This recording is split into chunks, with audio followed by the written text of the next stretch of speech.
안녕하세요. 마인드 디톡스의 묻지마 캔디입니다. 오늘의 방송 제목은 바람난 아내가 이런 태도라면 기회를 주세요입니다. 구독, 좋아요 눌러주세요. 세상 사람들은 남자의 바람에는 아주 많이 관대한 편입니다. 그런데 아내가 바람이 났다라고 하면 엄격한 잣대를 들이대고 여자가 바람이 났다고? 미쳤네 미쳤어. 그러면서 은근슬쩍 바람난 아내의 남편들에게 무슨 치명적인 부족함이나 잘못이 있는 것처럼 생각하는 분들이 없지 않아 많이 있습니다. 그런데 저는 요즘 상담을 하면서 외도에 있어서 아내 바람과 남편 바람의 비율은 점점 더 엇비슷해지고 있다고 생각을 합니다. 시대가 바뀌어가고 있습니다. 남녀 차별 없는 세상이 되고 있습니다. 그냥 남녀 구분을 두지 않는 것이 이 시대에 맞는 생각이 아닐까라고 하는 생각이 드는데요. 아내가 바람이 났을 때도 이 여자랑 내가 함께 살 것인지 말 것인지 고민들 정말 많이 하시죠. 그런데 솔직히 말씀드릴게요. 사실 아내가 가출하고 뻔뻔하게 나오면 버려야 되는 게 머리로는 맞는데 이상하게 더 집착하고 매달리게 됩니다. 남편 바람과 다를 바가 없다는 거죠. 남편들 포기하고 버린다라고 표현을 하시는데 아내의 외도를 알고 일정 기간, 저는 최소한 6개월에서 1년이 지나지 않아서 버린다는 말씀을 하는 것은 그냥 상간남에게 미쳐서 날뛰는 아내가 제정신으로 되돌아오기 전에 그냥 이미 벌써 포기하는 거지 남편분들이 버린다라고 표현하는 것은 아닌 것 같습니다. 바람에도 등급이 있다라고 하는데요. 예전부터 여자들이 바람이 나면 아이들이 옷고름을 잡아당기고 매달려도 그 옷고름을 가위로 자르고 남자한테 미쳐서 집을 나간다라는 말이 있습니다. 사실 일부는 그러합니다. 그런데 그렇지 않은 부류도 있습니다. 가출을 했어도 아이의 등교를 빠짐없이 본인이 와서 해주거나 일주일 혹은 2주일에 한 번씩 면접 교섭을 성실하게 이행하는 아내들도 많습니다.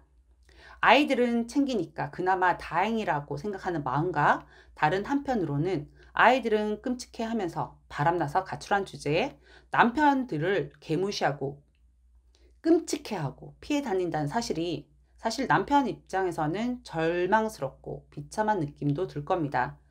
요즘 상담하다 보면 깜짝깜짝 놀라는 경우들이 있습니다. 계획적으로 상간남과 짜고 남편의 재산을 노려서 이혼을 하고 그 돈으로 상간남과 함께 살아갈 궁리를 하는 일명 전 머니파라고 표현할게요. 들이 늘고 있습니다. 미쳐서 나가면 그냥 다 버리고 포기하던 예전과는 많이 달라졌는데요. 챙길 건 챙기겠다. 돈을 못 받으면 소송이라도 이혼 소송이겠죠? 해서 받을 거다. 그런데 여러분들도 알다시피 유책 배우자의 이혼 소송 청구는 기각됩니다. 기각하는 이유는 기각하는 동안 남편분들의 마음의 맷집도 점점 커지고 바람은 네 마음대로 폈지만 이혼은 네 마음대로 못해 라는 것의 경고이기도 합니다. 그래서 절대적인 물리적 시간이 필요합니다. 아내가 가출하고 한 달이 안 되어서 버리려고요. 마음이 다 정리되었어요. 이렇게 말씀하시는 남편분들이 간혹 계신데 저는 글쎄요. 물론 자존감이 높으시고 굉장히 합리적인 사고를 하시는 분들, 그리고 그 이전에 아내의 가치가 이미 없었음을 인지하고 계셨던 분들 경우에는 저는 응원을 합니다만 대부분이 빡치니까 열받으니까 아내가 돌아오지 않을 거니까 자신의 자존심을 내세워서 지르는 경우가 많다는 겁니다. 아내들 바람나면 가출이 기본입니다. 근데 참 꼭 오피스텔에 들어가서 삽니다. 월세 감당은 어떻게 하시는지 신기할 따름입니다. 상간남과 같은 오피스텔 위아래층에 사는 경우도 많습니다. 물론 이런 경우는 상간충이 싱글인 경우겠죠. 바람난 아내가 외도가 발각되고 나서 가출을 하지 않고 만약 아래와 같은 행동을 한다면 비록 바람이 났었던 아내이지만 기회를 주고 함께 살 수 있을지 여부는 조금 더 시간을 두고 지켜봐줬으면 합니다. 제가 상담받는 분들에게 하는 말이 있습니다. 누울 자리가 있으니까 눕는 거라고. 배가 불러서 그런다고. 사실 배가 부른 건 아니죠. 배우자가 반성을 하든 하지 않든 나를 배신하고 다른 사람을 품고 마음을 줬다는 것 자체가 고통스러운 것 맞습니다. 다만 외도를 들키고 가출하고 이혼 불사에 이혼 소장을 나뉘는 배우자들을 견디는 상황보다는 더 나은 상황이라는 겁니다. 당장 눈앞에서 납작 엎드리고 미안하다라고 하고 반성하는 척이라도 하니까요. 그럼 바람났던 아내가 이런 행동을 보인다면 기회를 주시는 게 좋은 경우는 어떤 경우인지 함께 알아보도록 하겠습니다. 이러한 태도는 상간난가 끝났을 경우에만 나오는 태도라고 저는 생각을 하거든요.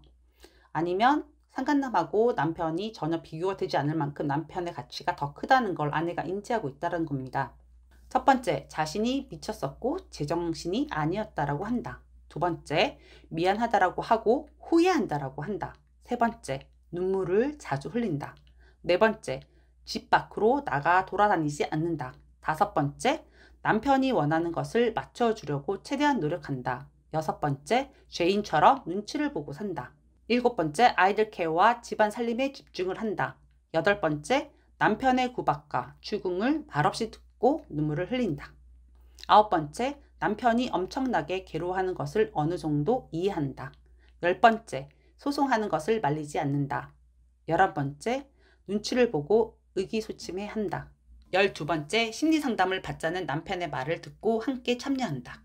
아내가 이런 태도를 보인다면 남편분들은 너무너무 괴롭고 힘들겠지만 더 이상 추궁하거나 외도에 대해서 반복해서 언급하지 않는 것이 좋습니다. 그런 이야기가 나올 때마다 수치스러워 할 것이고 반복되고 길어지는 남편의 추궁과 질책에 점점 아내들은 입을 다물고 생기를 잃어갈 것이기 때문입니다. 이때 어느 정도 남편분들이 힘들더라도 아내를 포용하고 갖는 모습을 보인다면 아내는 그것의 고마움을 느끼게 되고 부부관계 회복의 시간은 조금 더 당겨지게 될 거라고 생각합니다. 오늘 방송은 여기까지 하도록 하겠습니다. 네이버 카페에서 묻지마 캔디 마인드 디톡스로 검색을 해주세요. 상담을 통해서 여러분들의 문제 해결에 실질적인 솔루션을 제공해 드리겠습니다. Have a sweet mind detox. 다음 방송일에 우리 또 만나요. 안녕.